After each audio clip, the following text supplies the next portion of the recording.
Alright, so I've been thinking a lot about the current state of the DCU under James Gunn. When we first heard he was taking over as co CEO, it sounded like a great idea to have a creative person in charge.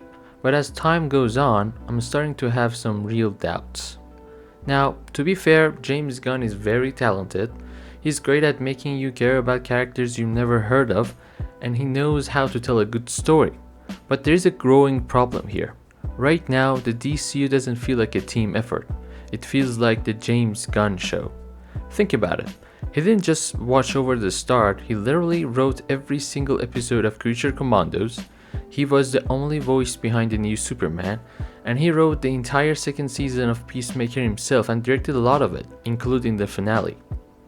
Every single thing we've seen from this new universe so far has come from just one specific creative mind. I'm worried that every movie is going to look and feel the same. If you look at other directors like Ridley Scott or Christopher Nolan, they change their style and tone all the time. But with Gunn, you know exactly what you're going to get. However, it is still very early. It might be too soon to say the whole universe is going to be Gunn style. We have two big projects coming up that will be the real proof we need to see if the universe has variety. First, we have Supergirl. It's directed by Craig Gillespie, and from everything we've heard, it's going for a much darker, tougher sci-fi look. Then there's the Clayface movie, which Gunn himself has called a real horror film. If these movies come out and they feel different, if Clayface actually feels like a scary horror movie and not a horror comedy with 70s music, then I'll happily say I was wrong. But until then, the Gunness of it all is a bit much. Let's look at the big one, the new Superman. I want to be fair here, I think this is a good movie. David Corenswet is great and the movie feels magical in a way we haven't seen for a long time. But even though it's good, I still wanted it to feel less like a James Gunn movie. The best example is the twist with his parents. In this version, the message Clark finds shows that his parents didn't just send him here to survive, they sent him to lead the Earth. It makes them look like they wanted to take over our planet, which is a huge change from the original stories. I know the movie ends with Clark saying no to that and choosing the good values he learned from his human parents, but it felt like a weird change that the story didn't really need. That change in the story leads into my bigger problems with the movie's look. Even when the movie does things well, it feels like it's doing them in a very specific James Gunn way. You can see it in the fights and the suit. The action is good, especially the fights between Superman and his clone, but the way the camera moves and the way the heroes use their powers feels exactly like the Suicide Squad or Guardians of the Galaxy. It has that very bright, colorful look that Gunn loves. There's nothing inherently wrong with that, but it just contributes to the fact of how little Gunn was willing to go out of his comfort zone and try something different. As for the suit, I actually like the red trunks, but the material looks very thick and the high color feels like it was made just to fit Gunn's style, not a classic version of the character. I also thought parts of the movie were a bit too silly, like the giant kaiju.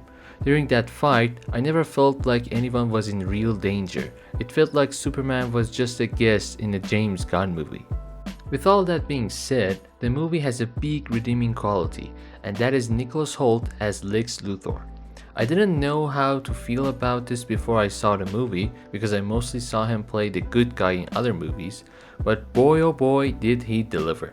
Seriously, this casting almost evens out all my other problems with the movie.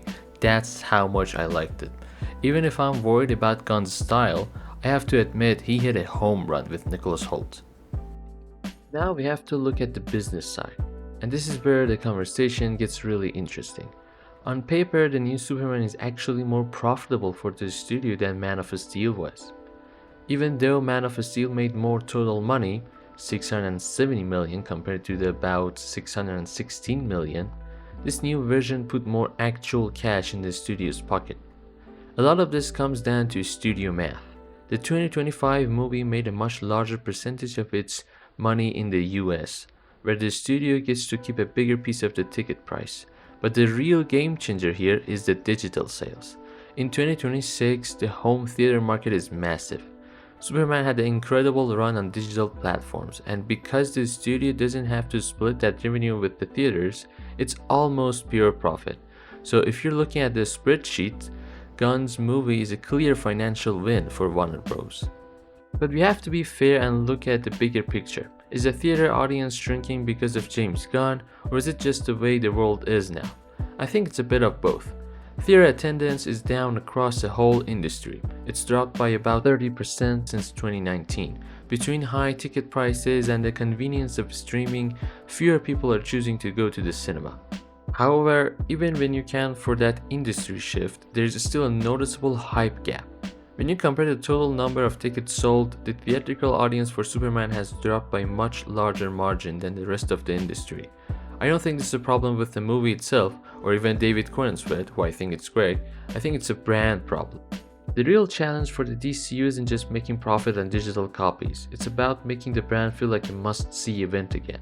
You can have a great profit margins, but if your theater audience continues to shrink, you aren't building a massive cinematic universe, you're just managing a very successful niche. Next, we have the Supergirl teaser. This is what really makes me worry. It starts with Crypto the dog peeing on a picture of Superman. I know Gunn likes edgy jokes, but why start a new movie by making your biggest hero a joke? Then there is the marketing line. Superman sees the good in everyone, Supergirl sees the truth. It feels like they are trying to make Supergirl look cool by making Superman look like he's naive. Why do we even need to compare these two characters? We saw Marvel try this, and it usually makes the fans unhappy. The only thing in that teaser that I liked was Jason Momoa as Lobo. He looks perfect for that role.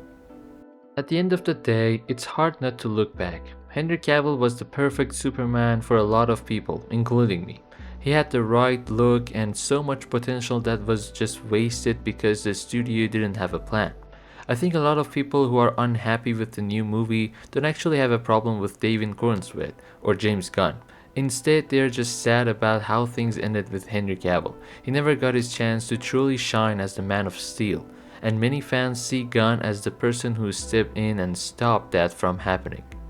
So, is James Gunn a cure or a curse? He is a cure for the studio's lack of plan, but he might be a curse for the variety of these characters. I'm hoping that Supergirl and Clayface prove me wrong. But I want to know what you guys think. Does the Gunn style work for every character, or are you already feeling a bit of a fatigue? And specifically that Supergirl teaser. Was the crypto joke funny to you, or was it a red flag? I'd love to know what everybody thinks about this. And finally, if anyone actually watched and stayed till the end of the video, I appreciate your time and attention, and I hope to see you in the next one.